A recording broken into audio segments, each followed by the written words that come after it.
సాయి.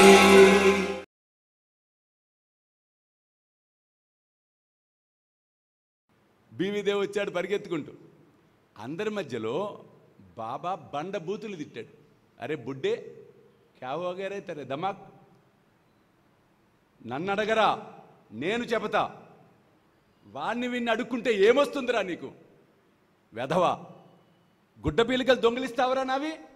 జనాలకు మెంటలెక్కిపోతుంది, ఎతుకుతున్నారు అందరు బాబా గుడ్డ పీలికలు ఎక్కడున్నాయా అని.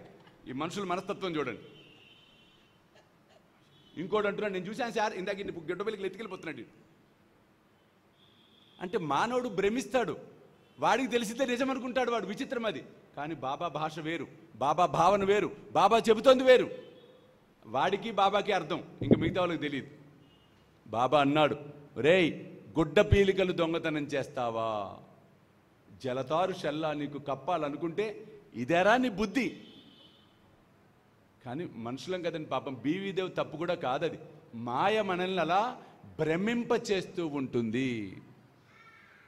కానీ నిజంగా ఆ తండ్రి అలా అరవటం వల్ల ఆ బిడ్డ దోవలోకి వచ్చాడు.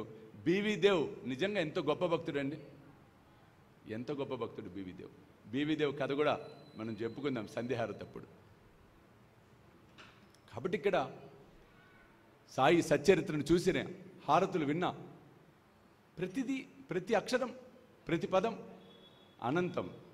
అనంతా తులాతే కసేరే స్తవావే, అనంతా తులాతే కసేరే నమావే, అనంతా ముకాచ సినేశేషగాత, నమస్కార సాష్టాంగ శ్రీ సాయినాథ. చూడండి, అనంత తులాతే కసేరే స్తవావే. ఆది అంతము లేనటువంటి వాడు అనంతుడు. ఆది అంతము లేదు. మీరు అనొచ్చు, అయ్యో 1918లో మహాసమాధి చెందాడు కదా, 1838లో పుట్టినట్టుగా అనుకుంటున్నాం కదా, మరి ఆది అంతం ఉంది కదా అని మీలో ఎవరికైనా అనుమానం ఉందా? చెప్పండి. ఉండాలి అనుమానం. దానికి సమాధానం ఆయనే చెప్పాడు, నేను చెప్పవసరలా. మెజిస్ట్రేట్ ముందు ఆయన ఇచ్చినటువంటి డిపోజిషన్, మీ వయసు ఎంత? కొన్ని లక్షల సంవత్సరాలు. అయిపోయా సమాధానం. చూడండి, ఆయన చెప్పేసాడు. సాయి సచ్చరిత్ర అనేది ఒక ఫజిల్. ఈ ఫజిల్ను పట్టుకోవాలంటే ఆయన కృప కావాలి. మొదటి పేజీలో ఒకటి దాచిపెట్టాడు, 30 పేజీలు ఇంకోటి దాచిపెట్టాడు, 150 పేజీలో ఒకటి దాచిపెట్టాడు, 270 పేజీలు ఇంకోటి దాచిపెట్టాడు. ఇవన్నీ క్రోడీకరించుకుంటే ఆ తండ్రి మనతో చెప్పాలనుకున్నవి, మనకు ఇవ్వాల్సిన సందేశాలన్నీ బ్రహ్మాండంగా ఇచ్చేశాడు ఆయన. చూడండి, కాబట్టి ఆది అంతం లేదు. మనము స్థూల రూపానికి పెట్టుకున్న నామము సాయి.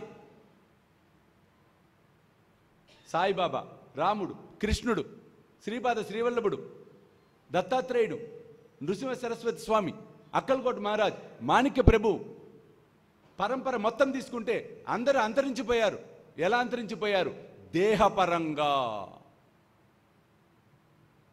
దేహపరంగా వారు లేరు. శ్రీరామచంద్రుడు ఉన్నాడు, లేడు ఆయన, కానీ ఉన్నాడు. ఎలా ఉన్నాడు? ఆత్మపరంగా. సో దేహం అనేది నశ్వరం, శాశ్వతం కాదు. ఆ సత్యాన్ని బాబా చూపించాడు. 1918 అక్టోబర్ 12వ తారీఖు మహల్సాపతి బాబా దగ్గరికి వచ్చాడు. బాబా దగ్గుతున్నాడు, రక్తపు వాంతి అయింది బాబాకు. తట్టుకోలేకపోయాడు మహల్సా. బాబా బాబా పట్టుకొని వెక్కి వెక్కి ఏడ్చేస్తున్నాడు మహల్సా. బాబా అలాగే రక్తాన్ని తుడుచుకొని నవ్వాడు. క్యారే భగత్, ఎందుకురా ఏడుస్తున్నావు? బాబా బాబా నువ్వు అనుమతి బాబా, వైద్యుని పిలిపించి నీకు వైద్యం చేయిస్తాం బాబా. చూడు బాబా ఎలా అయిపోయావో, చూడు బాబా, చూడు బాబా. బాబా ఏమన్నాడు చూడండి, పిచ్చి మహల్సా, నేను షిరిడీకొచ్చిన మొదట్లో ఎలా ఉన్నానురా, నిన్న ఎలా ఉన్నాను, ఇవాళ ఎలా ఉన్నాను? రే భగత్, నిన్నలాగా నేడు ఉండదురా, నేడులాగా రేపు ఉండదురా.